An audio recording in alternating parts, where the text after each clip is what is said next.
Ce n'est plus un simple désaccord diplomatique.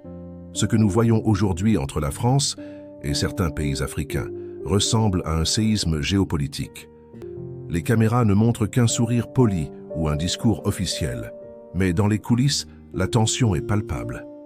Emmanuel Macron, chef d'un État anciennement colonial, fait face à une génération de leaders africains qui n'ont plus peur. Des hommes jeunes, militaires ou civils, qui parlent avec fermeté, qui osent dire non, et qui n'attendent plus la permission de Paris. Parmi eux, un nom résonne avec de plus en plus de puissance. Ibrahim Traoré. Capitaine de l'armée burkinabé, arrivé au pouvoir dans un contexte de crise, il est devenu en quelques mois un symbole de rupture. Rupture avec l'ancienne tutelle française, rupture avec le système monétaire du franc CFA, rupture avec les anciennes alliances militaires imposées depuis des décennies. Son langage est clair, direct, sans détour. Il parle au peuple, pas aux diplomates. Il accuse, il nomme, il dénonce. Et face à lui, Macron tente de maintenir une influence qui s'effrite jour après jour. Mais ce conflit va bien au-delà de deux hommes. C'est toute une jeunesse africaine qui regarde, qui juge, qui choisit son camp. Une jeunesse fatiguée des promesses non tenues, des accords signés dans l'ombre, des richesses pillées sous couvert de coopération. Ce que représente ce face-à-face, c'est une bataille pour l'avenir. L'avenir de l'Afrique, l'avenir de sa souveraineté, l'avenir de ses peuples, et peut-être la fin d'un empire invisible qui a trop duré. Le Burkina Faso, autrefois qualifié de pays ami de la France, est aujourd'hui le théâtre d'une rupture historique. Depuis l'arrivée d'Ibrahim Traoré au pouvoir en septembre 2022, à l'âge de seulement 34 ans, une nouvelle ère s'est ouverte. Une ère de confrontation directe avec Paris, de rejet assumé du néocolonialisme et de quête une souveraineté réelle pour Afrique de l'Ouest. Mais ce conflit, bien qu'ancré dans le sol burkinabé, dépasse largement les frontières nationales. Il cristallise un affrontement bien plus vaste, celui d'un monde en mutation où les anciennes puissances coloniales perdent leur emprise face à l'éveil d'ici, une jeunesse panafricaine décidée à ne plus plier. Fins, une cassure brutale avec l'ordre établi. Lorsque le capitaine Traoré renverse le lieutenant-colonel Damiba, lui-même auteur d'un coup d'État quelques mois plus tôt, beaucoup pensaient assister à une énième transition instable dans un pays en proie à la menace djihadiste. Mais très vite, le ton change. Dans ses premières allocutions, Ibrahim Traoré ne parle pas seulement de sécurité ou de paix intérieure. Il parle d'indépendance totale, de justice pour l'Afrique, de dignité retrouvée. Et surtout, il cible sans détour la présence française, accusée de double jeu, de pillage économique et de soutien ambigu aux groupes armés. Dès les premières semaines, les tensions montent d'un cran. Les manifestants burkinabés brûlent des drapeaux français, s'en prennent aux bases militaires de l'opération Sabre et réclament ouvertement le départ des troupes françaises du territoire. L'ambassade de France est visée. Des symboles de l'ancien colonisateur sont détruits et Traoré ne condamne pas. Au contraire, il légitime cette colère, affirmant que le peuple burkinabé a le droit de se faire entendre après des années d'humiliation. 2. Macron. Entre arrogance diplomatique et perte de contrôle. Face à cette contestation, Emmanuel Macron choisit d'abord la méthode classique. Diplomatie discrète, discours de coopération renouvelé, condamnation des violences inacceptables. Mais très vite, il comprend que la situation lui échappe. Traoré ne cherche pas à négocier. Il veut trancher les liens. En janvier 2023, le Burkina Faso annonce officiellement la fin de l'accord militaire avec la France. Les soldats français ont un mois pour quitter le pays. L'opération Sabre est démantelée. Paris tente de minimiser la portée de l'événement, mais le message est clair. La France n'est plus la bienvenue. Pour Macron, c'est une gifle politique.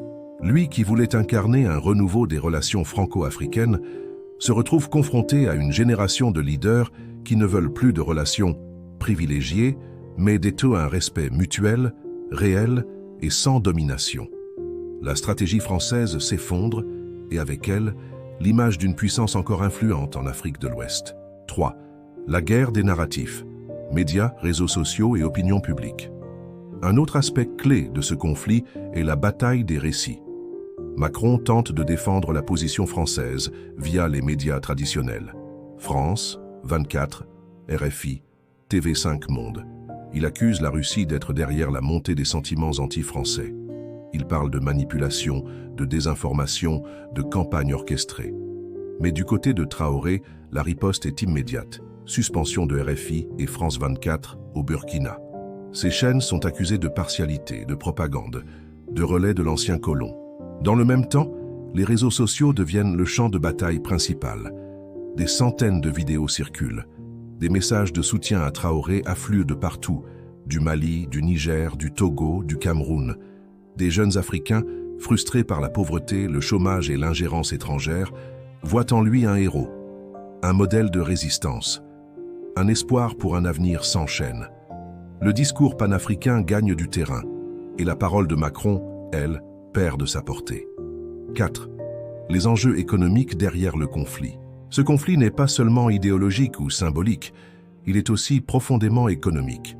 Le Burkina Faso, bien que l'un des pays les plus pauvres du monde, regorge de ressources stratégiques, or, manganèse, zinc, des ressources jusqu'ici largement exploitées par des entreprises françaises ou occidentales.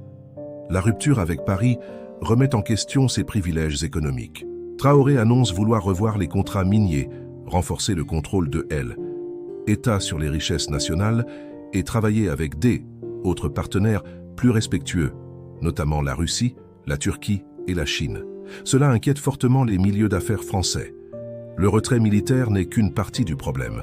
Ce qui effraie réellement Paris, c'est la perte du contrôle économique.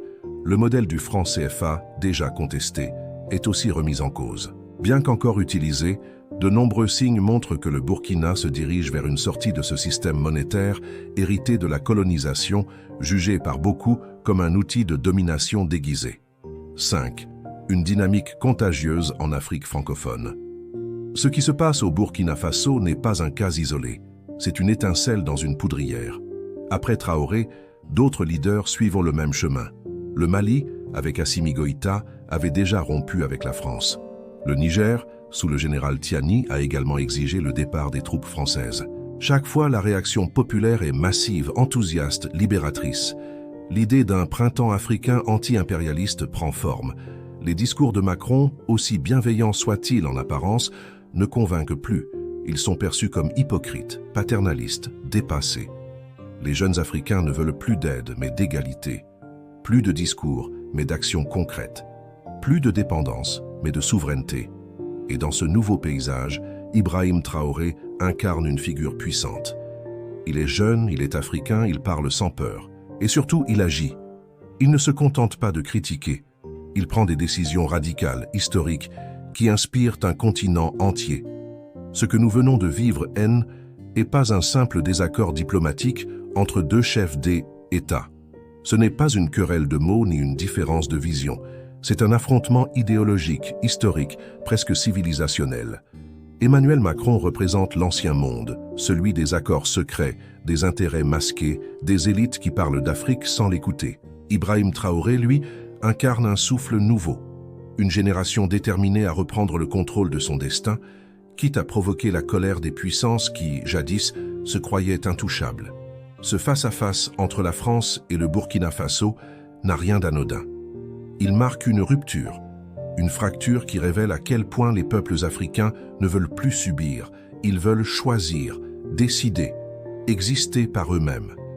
Et ce désir de liberté, de justice et de respect ne peut plus être contenu. Il s'étend, il se propage comme une vague irréversible. Ibrahim Traoré n'est pas un homme parfait. Il est jeune, il est militaire, il est parfois critiqué pour sa fermeté. Mais il a osé. Il a levé la voix là où d'autres se taisaient. Il a dit non là où d'autres négociaient en silence. Et pour cela, une partie entière de l'Afrique l'écoute, l'observe et s'en inspire. Quant à Emmanuel Macron, il devra désormais composer avec une réalité qu'il ne peut plus ignorer. L'Afrique est plus un terrain de jeu géopolitique. C'est un continent en éveil. Un continent qui exige des comptes. Un continent qui, lentement mais sûrement, construit son avenir en se débarrassant de ses chaînes, visibles ou invisibles. Alors, à vous qui avez regardé cette vidéo jusqu'à la fin, posez-vous cette question simple mais essentielle. De quel côté de l'histoire voulez-vous être? De ceux qui ferment les yeux face aux injustices ou de ceux qui soutiennent une Afrique libre, forte et souveraine? Laissez un commentaire pour nous dire ce que vous pensez de ce conflit. Macron a-t-il perdu définitivement l'Afrique? Traoré est-il l'homme de la rupture que le continent attendait depuis si longtemps? Votre avis compte. Ce débat est le nôtre. Likez la vidéo si vous avez appris quelque chose aujourd'hui, si vous pensez que cette histoire mérite d'être connue de tous. Et surtout, abonnez-vous à cette chaîne. Ici, on donne la parole à ceux qu'on veut faire taire. On raconte ce que les médias ne veulent pas dire. On raconte ce que les médias ne veulent pas dire. On expose la vérité brute, sans filtre, sans peur. L'Afrique est en train d'écrire un nouveau chapitre, et vous en faites partie. Merci d'avoir été avec nous. On se retrouve très bientôt pour la suite de cette grande transformation.